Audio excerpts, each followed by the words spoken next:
Hello, everyone, and welcome to the recap of the season finale for the Traitors US Season 3. This 1 hour and 13-minute episode could essentially be summarized in a minute and 13 seconds because after Brittney voted for Danielle, pretty much the next hour and 10 minutes was completely pointless. We all knew what's going to happen, and yeah, I guess for the ones that were, directed by the editing, let's say that, they're like, yay, everyone lives happily ever after, and this is such a great ending. And it turns out that now we have a reality TV show that's just another typical Hollywood movie. You know, it's just, bad guy versus good guy always wins, and it's just like so anticlimactic, I found. So yes, welcome to this episode where I'm going to give you my opinion of the finale episode, and I'll do another episode where I actually just talk about the recap of the season and kind of what I think was the major downfall of it. This guy right here.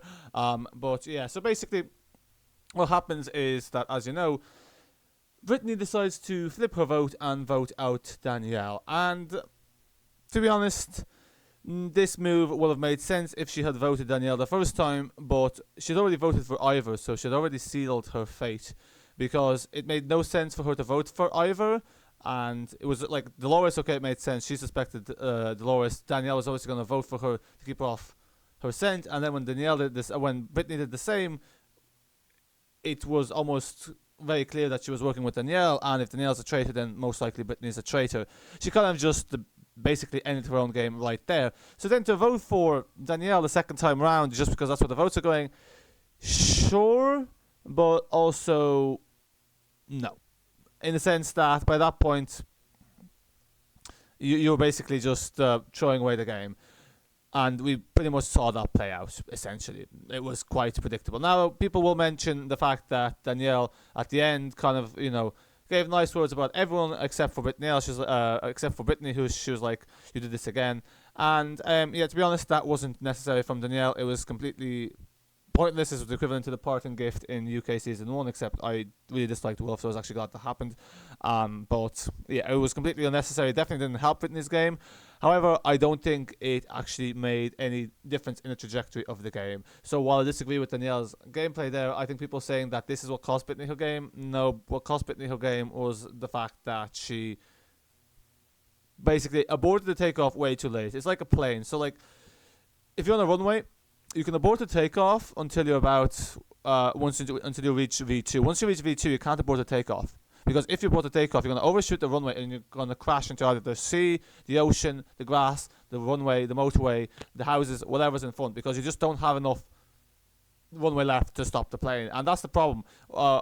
That's exactly what Brittney did. She changed her vote after she had reached the safe distance to stop, and basically she was doomed. Like, she was just going to crash and burn ever after, because at that point she'd revealed that she was aligned with Danielle. Danielle was going to get voted as a traitor, and then by that virtue, who was Danielle going to recruit as a traitor? Well, obviously Brittney, and Brittney was, supporting her. So I think, to be honest, in this case, it was different than the parting gift, where unfortunately the Season 1 traitors couldn't think, the faithful couldn't spot a traitor if it hit them in the face, the ones that were left over at the end. Luckily, well, I'm not sure if it was luckily, but that obviously wasn't the case in this season. So I think by that point she had sealed her fate. Even if she had tried to, vote Danielle from the start, I think that would have been a similar result, and Danielle would have still reacted probably a similar way, because the whole point of recruiting Brittney was an insurance policy. And I think that is why Brittney voted for Ivar the first time. Now, I guess if she did think Dolores flipped, that's fair enough. But I think it was one of those things like, realistically, her only path to victory was a coin flip and Ivar getting voted out, and then it's 3 against 2, and if Dolores flips, okay, then it's 2 against 3. But like, she had better odds, because we'd seen at that point that it was there was no convincing anyone. Because to be fair, she made very solid arguments, and she made very solid points. To be honest, and I really liked her gameplay in the last episode. Like, look, it was a losing battle, but she went out with class, and obviously she kind of threw it back at Dylan. And to be honest, like, everyone's like, oh yeah, Dylan's this great play, it's this great player, blah blah blah. I'm kind of like, this is the thing I didn't get actually. It's like Danielle got pissed, annoyed at Brittney, but I was kind of like, Danielle, why aren't you annoyed at Dylan? He basically blindsided you, and he kind of betrayed you in the same way. And Brittney did bring this up, and I think our argument would have been a bit stronger if she was like, look, obviously me and Danielle have the prior history, hence why she was a lot more distraught after I voted for her. The second time around, so obviously it wasn't to the same level as with Dylan. This is like fool me twice kind of thing. Like fool me once, shame on you. Fool me twice, shame on me. Whereas Dylan was the first time. But yeah, like to be honest, like if I was Danielle, like you'd think he'd be a bit more salty at Dylan because obviously he was just playing the traitor angel, and but she wasn't, and she was angry at Brittney. Which look, to be honest, Danielle, like I've generally like been kind of backing most of her game plans because I think strategically she was she was playing a good solid game. But unfortunately, I think to be honest, like after Carolyn got banished, her game kind of the strategy kind of just sunk. Like she got to the end game and then she kind of just flopped it. And look, to be fair, like I think if Boston Rob wasn't in the series, I'll talk about this more in the next episode. I don't think that would have happened because I think also like that kind of that whole ordeal with Boston Rob, I think kind of just drained her because it is, to be fair, it is really like it's obviously easy to just comment on the sidelines, but like it is a lot like having to deal with someone like Boston Rob that like even like people like Dylan, like his infatuation with him was just, it was cringe to watch. But this is kind of like, well, like this was the case. Like people were like sometimes like so blindsided by and like so blinded by Rob for some reason, and like obviously for Danielle that was infuriating because that kind of meant that like she had to waste so much time of her game trying to get rid of him, rightly so. So I think that kind of just like obviously probably had some sort of effect, like just kind of drained to the point that like she just kind of like lost the ball, when she got rid of Rob, and then when like she got rid of Carolyn, and because that murdering Tom was completely madness. And this is the other thing, like Brittney was saying in that episode, like, oh yeah, Danielle, you kept her Dylan way too long, and yeah, she's right, but also Brittney, you basically decided the last murder, and you decided to murder Tom, which was just a bad choice. Like, it should have been Gabby, or it should have been Dylan, because like Brittney knew who the heat was on, and I'm not really sure why she convinced to go for Tom. I guess it was the idea that they could pin it on Gabby, and that Dylan has suspicion on Gabby. But I think the biggest thing I just didn't I couldn't quite get is like it was clear that Carolyn and Dylan were close, and it was clear that she did the emotional pleak and it didn't work with Dylan. So I was just completely bewildered as to why they thought that this would work the second time around. Because then Danielle tried the same failed tactic exactly one day after, and it obviously failed. So like I think the whole plan of like getting Dylan to vote for Gabby, it was just they didn't look at the last events. I think sometimes if you're playing 20 steps ahead, sometimes you forget to look, as Carolyn says, what's right in front of you. And I think that was kind of like, I think probably that's why if like you didn't have Boston Rob and maybe Carolyn and Danielle would have actually worked together, I think they would have complemented each other very well, because like Carolyn was very much like take it by day, and she missed all the stuff that happens like 10 steps ahead, but at the same time Danielle was taking like 10 steps ahead, but she missed the stuff that was happening take it by day. But unfortunately we got Mr. Boston Rob, who basically made the show all about himself pretty much, and basically kind of tanked the season. But we'll talk a bit more about that in the whole recap of the season, because it's not really relevant too much to the finale, but I think that's kind of what kind of brought the downfall to Danielle's gameplay, because obviously once Danielle got voted out, it was clear that Brittney was going to get voted out. Now I did say, to be honest, that I think I did say last episode that I thought Dylan was going to like not share the money, but then I forgot that actually Dylan, Ivar, and Dolores, the money means nothing to them.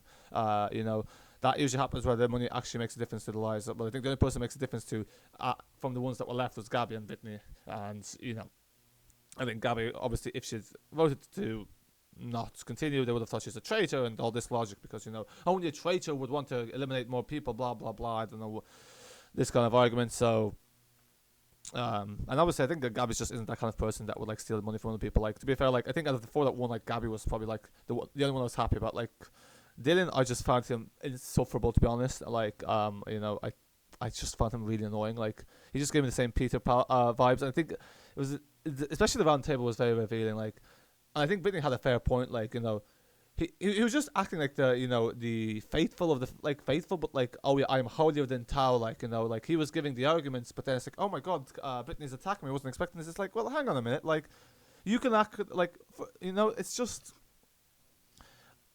I just really kind of found him infuriating to watch, which is why I'm kind of like a bit bewildered why everyone's like, oh, this is such a great ending. It's so nice to see for faithful win. I'm kind of like, yeah, Gabby, sure, I'm happy. Like Gabby's good to see to win because okay, she played the game, like she saw things. Like I know Dylan played the game, but he was just annoying to watch, and also like his infatuation with Rob, like he was completely blindsided by the most obvious traitor there was, and he was like saying, taking people off his scent, and it's just kind of like very dismissive in a subtle way, just that he's a bit like more he has that charm and that little smile that gets people, and he's kind of a bit more because he's a bit shy, or like I think people are kind of like, oh, oh, he's not aggressive, but it's kind of like, yeah, he is. He's just in a subtle way, like, and I think really did kind of point that out, but obviously Brittney's bed had been made because, like, to be fair, the points were valid. Like, she, she did say this. He did say this. Danielle said the same thing about him. Like, wow.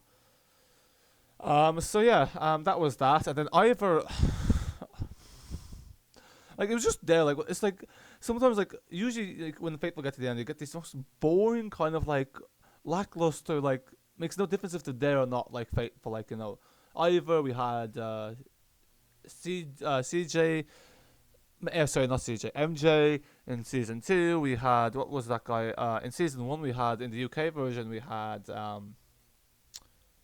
Meryl, who basically couldn't catch the faithful if it fell on top of her. And we also had, like, what's the name of the one? I forgot her name. The one that was like, oh, Wilf couldn't be a traitor for the life of him. She was kind of intimidated at the start because she was getting really angry, like, okay, and then she just kind of like was just there, completely blind, so, like, just the blind loyalty was just annoying to watch. But yeah, and then Aaron, I don't know, he's kind of none of them were like particularly like standoutish in terms of like gameplay. They all kind of just like were carried to the end for like ignorance is bliss kind of idea. But look, that's aside from the point. So yeah, I think, and then Ivor was saying, "Oh, it's great that the good guys win." I was like, hang on a minute, like, you're literally part of the royal family that has so many controversies around them, and so many so many controversy around what happens in the royal family, and like there's definitely like there's this fairy tale nonsense, like, and then also like he was involved with Cambridge Analytica, and he was talking about like good and bad, like he was just annoying me, like talking about good and bad. I was like, a bit of kind of like self-awareness wouldn't be bad, you know. But anyway, and then there was Dolores. Like, Dolores was like, I think people don't like Dolores because of her personal life. And look, I don't know. Like, I don't really get involved in her personal life. Like, to be honest, like, I don't really mind her in terms of as what we saw on the screen on the game. I think she was grand. Like, I wasn't like, I think I prefer her winning over Ivor or Dylan, to be quite honest.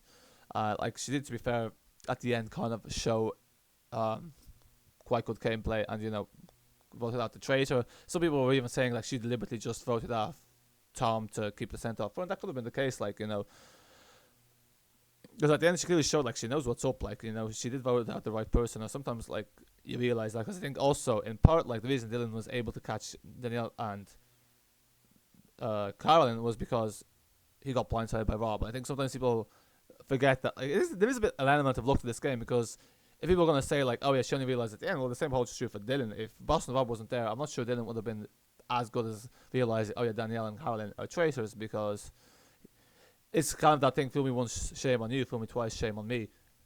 He got fooled just by pure luck of having an infatuation over Boston Rob and him ending up being a traitor, that then it kind of made him realize that. And well, look, that's the way the game plays out, like, I think obviously luck was on the side of like Danielle and Caroline, because if Boston Rob wasn't there, I think the game would have gone very differently. So then that was that, and then I think I had one more thing to say about this.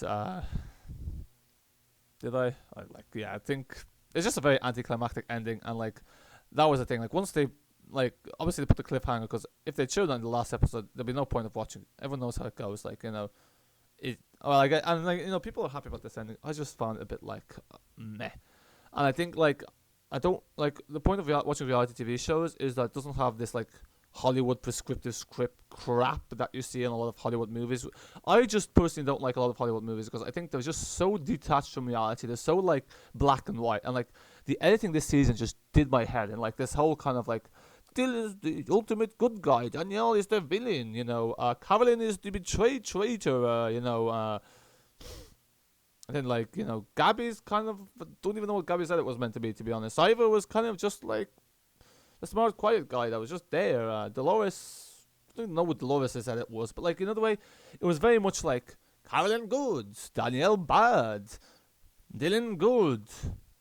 And it's just, like, it's just ridiculous, like, I personally found, so just hope, like, the next season of Traitors, they don't do this, because it's just, like, this is the second time now where we just get these predictable edits, because we get these traitors that like mega gamer traitors, and the issue is like people saying they need to stop casting, gamers. No, what they need to do is they need to stop casting gamers that are full of themselves and that like have won their series as traitors, because these people already have the money, so they're just there to like grandstand, and they don't. It's like the Dans and the Robs, so they don't care if they win or not the money because they have the money. And they're also like they have this reputation, so they're like, oh, now I'm gonna play up to my reputation. I'm gonna make all these bold moves, and then they just tank the whole game because then, literally, Dan kind of threw basically gave the game on a plate to the faithful, and Boston Rob basically did the same. He basically cooked up the traitors and served them on a plate. No, yeah, sure, and a more like you couldn't quite get the full flavor of the traitors because he kind of like hid it a bit, but like he basically was essentially the reason why the game played out as it was. So yeah, folks, that's kind of my take on this episode and the finale. I just found it very underwhelming. I didn't like the whole like editing, but that's more of a talk for later. Like for the full recap of the season. So yeah, that's that, and I'd love to know what you think. Thank you for watching, and bye for now.